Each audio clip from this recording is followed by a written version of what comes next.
ദൈവത്തിന് സ്തുതി. പ്രഭാതകിരണത്തിലേക്ക് സ്നേഹബന്ധനം ഭാഗം 2328. ഇന്ന് മെയ് മാസം 16-ാം തീയതി 136-ാമത്തെ ദിവസത്തിലെത്തി. ഇന്നലെ പരിശുദ്ധ അമ്മ മറിയത്തെ കുറിച്ചാണ് നമ്മൾ വിചാരിച്ചത്. അതെ, കതിരുകളെ പ്രതിയുള്ള വിശുദ്ധ ദൈവമാതാവിന്റെ പുകഴ്ച പെരുന്നാളായിരുന്നു ഇന്നലെ. ആ വിചാരങ്ങളുടെ തുടർച്ച തന്നെയാണ്. സ്വപ്നങ്ങളൊക്കെ കൈവിട്ട ഒരമ്മയുടെ മൗനവും നൊമ്പരങ്ങളും സമർപ്പണവും കുറെ കൂടി പ്രാധാന്യത്തോടെ നമ്മൾ ഓർക്കേണ്ടതാണ്, അനുസ്മരിക്കേണ്ടതാണ്.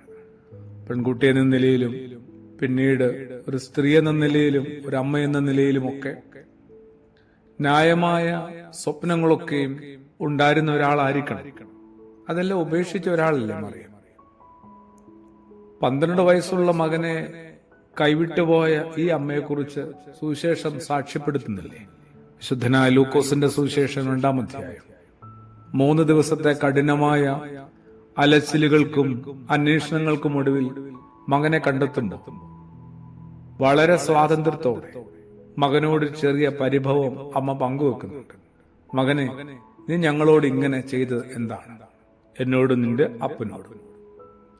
മകന്റേതാവട്ടെ അവർ തന്നെ അന്വേഷിച്ചത് പോലും തെറ്റായി പോയെന്ന് മറ്റുള്ള മറുപടി. നിങ്ങൾ എന്തിനാണ് എന്നെ അന്വേഷിച്ചത്?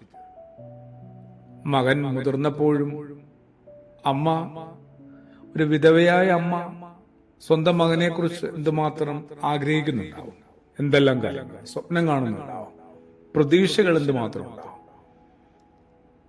അതെല്ലാം കളഞ്ഞ് 30-ാം വയസ്സിൽ തന്റെ നിയോഗ പൂർത്തീകരണത്തിനായിട്ട് അമ്മയെ കൈവിട്ട് അവൻ ഇറങ്ങിപ്പോവുകയാണ്. ഒരു പിൻവിളി പോലും മറിയത്തിൽ നിന്നുണ്ടാവുന്നില്ല. മറിച്ച് പതിയെ മറിയം അവനെ പിന്തുടരുന്നുണ്ട്. എത്രയോ രാവുകളിൽ അത്താഴം ഒരുക്കി വഴിക്കണ്ണുമായി മറിയം വീട്ടിൽ കാത്തിരുന്നിട്ടുണ്ടാവും.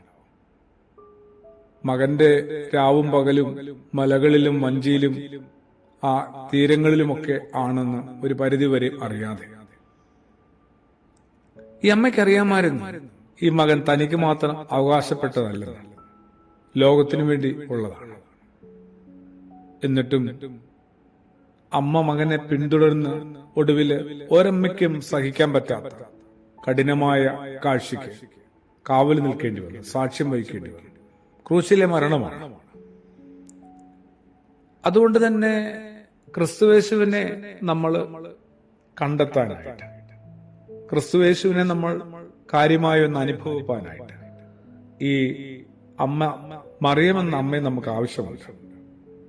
അതുപോലെ തന്നെ നമ്മുടെ വർത്തമാനകാല ജീവിതത്തിൽ കുടുംബത്തിനു വേണ്ടി, മക്കൾക്ക് വേണ്ടി, സമൂഹത്തിനു വേണ്ടി സ്വപ്നങ്ങളൊക്കെ മറന്നു കളയുന്ന എന്തുമാത്രം സ്ത്രീകളുണ്ട്.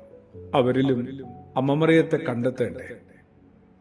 കുടുംബത്തിനുള്ളവരുടെ ഇച്ഛയ്ക്കും നന്മയ്ക്കും വേണ്ടിയാണ് മിക്കവാറും അമ്മമാർ അവരുടെ ജീവിതത്തിലെ അനുഷ്ഠാനങ്ങളിലും അവരുടെ താല്പര്യങ്ങളിലും ഒക്കെ ക്രമീകരണങ്ങൾ വരുത്തുന്നത്. മറിയമെന്ന അമ്മയെ ആദരവോടെ അനുസ്മരിക്കുന്നതിലൂടെ ഭൂമിയിലെ മുഴുവൻ അമ്മമാരെയും സ്ത്രീകളെയും തിരിച്ചറിയാനും ഏതൊരാൾക്കും സാധിക്കട്ടെ. ആമേൻ.